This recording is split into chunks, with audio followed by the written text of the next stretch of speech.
Assalamualaikum warahmatullahi wabarakatuh. Saya Lukmanul Hakim Prawira, anggota dari kelompok 13 kelas 1 BKID. Saya akan mempresentasikan tentang konsep dan praktek moderasi beragama.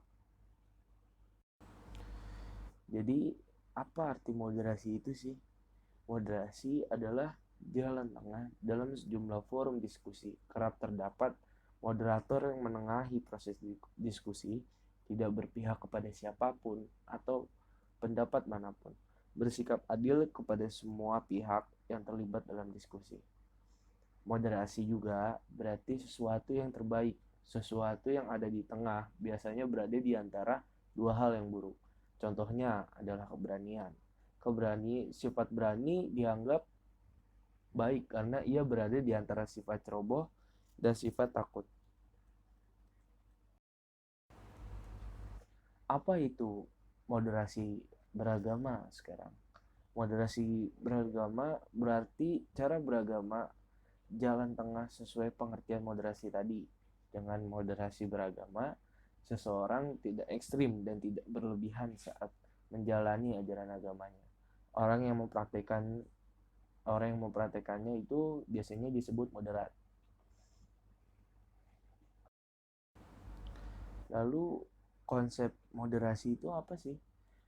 Mengapa moderasi beragama itu penting? Karena kita mengetahui bahwa perbedaan adalah sunnatullah, keanekaragaman adalah fitrah bangsa.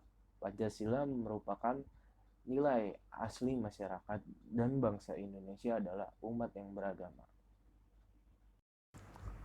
Oke, konsep yang pertama dijelaskan dalam Quran surat Al-Baqarah ayat 143 yang artinya dan demikian pula kami telah menjadikan kamu umat Islam, umat pertengahan, agar kamu menjadi saksi atas perbuatan manusia dan agar Rasul Muhammad menjadi saksi atas perbuatan kamu. Kami tidak menjadikan kiblat yang dahulu kamu berkiblat kepadanya, melainkan agar kami mengetahui siapa yang mengikuti Rasul dan siapa yang berbalik ke belakang. Sungguh, pemindahan kiblat itu sangat berat, kecuali bagi orang-orang yang telah memberikan petunjuk oleh Allah. Dan Allah tidak akan menyia-nyiakan imanmu. Sungguh, Allah Maha Pengasih dan lagi Maha Penyayang kepada manusia.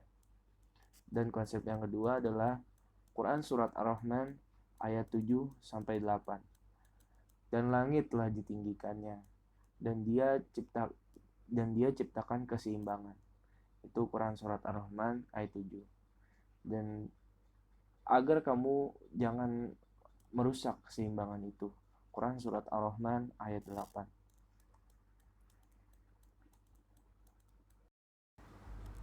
Lalu prinsip dasar dalam moderasi beragama itu apa sih? Yang pertama, keadilan. Keadilan adalah adil dalam arti persamaan hak. Adil adalah memberikan kepada pemilik hak-haknya melalui jalan yang terdekat. Yang kedua, keseimbangan, yaitu cara pandang untuk mengerjakan sesuatu secara tidak berlebihan atau tidak kurang. Ya, dan yang ketiga, toleransi, yaitu sikap memberi ruang dan tidak mengganggu hak orang lain untuk berkeyakinan dan menyampaikan pendapat meskipun berbeda dengan yang kita yakini atau percaya.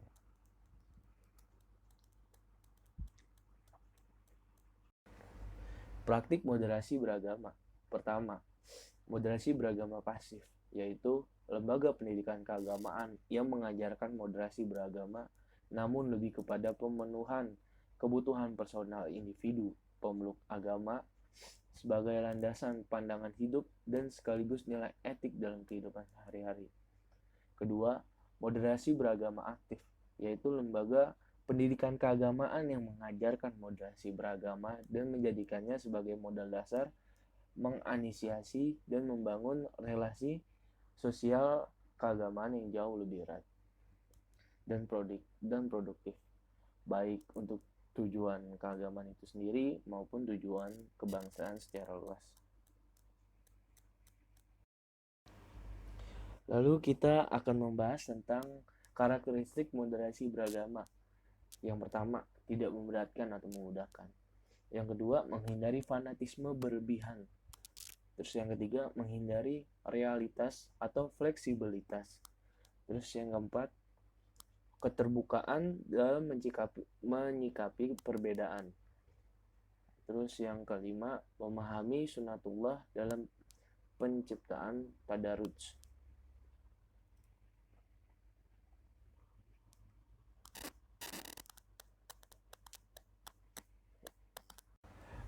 Oke, selanjutnya kita akan membahas tentang fungsi moderasi beragama. Apa aja sih fungsi moderasi agama itu? Fungsi moderasi beragama itu berarti kan kita setelah manfaat yang setelah kita dapatkan setelah kita menjalankan moderasi beragama. Yang pertama, menghindari terjadinya perpecahan. Menghindari terjadinya perpecahan antara umat, antara masyarakat, atau antara teman, atau tetangga, dan lain-lain. Itu bisa, karena di dalam situ kita bisa menghargai satu sama lain, kayak perbedaan pendapat antara mereka, argumen antara mereka, itu kita bisa menghargai karena moderasi beragama ini. Nah, yang kedua, belajar menghargai terhadap sesama umat manusia, khususnya bagi mereka yang berbeda keyakinan. Dalam surat Al-Kafirun, ayat 6, lakum dinukum waliyadin.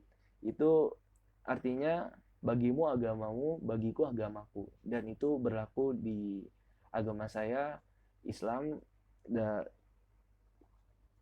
Ketika ada yang berbeda keyakinan seperti non-muslim gitu dan lain-lain, itu misalkan tetangga saya non-mus, nah mereka lagi beribadah, ya saya sebagai sebagai umat yang manusia yang beragama juga menghargai mereka yang sedang beribadah, seperti jangan berisik dan lain-lain lah. Itu juga akan tercipta dengan sebaliknya dari mereka.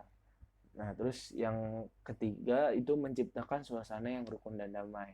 Nah, dari kita menghargai perbedaan keyakinan tadi, kita menghargai mereka yang sedang ibadah, mereka menghargai saya yang sedang ibadah.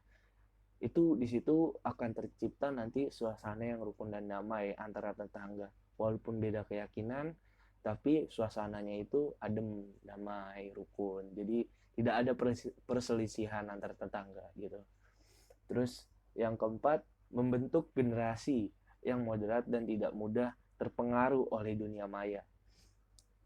Nah, ini untuk generasi-generasi sekarang yang masih saja kayak selalu gampang termakan omongan hoax, itu harus belajar, banyak-banyak belajar tentang sosial media. Apalagi sosial media ini semakin kejam, semakin banyak informasi-informasi yang sulit untuk kita percaya gitu. Entah mungkin informasinya valid dari, misalkan ada artikel valid dan lain-lain itu, tapi bisa saja sumber asal artikel itu yang tidak valid gitu. Dari sini juga banyak lah informasi-informasi yang hoax itu. Jadi kita harus belajar lagi untuk kayak membaca lebih lebih jelas, lebih rinci, lebih detail, dan lebih menelusuri asal usul dari uh, informasi tersebut supaya kita tidak gampang termakan oleh informasi yang hoax.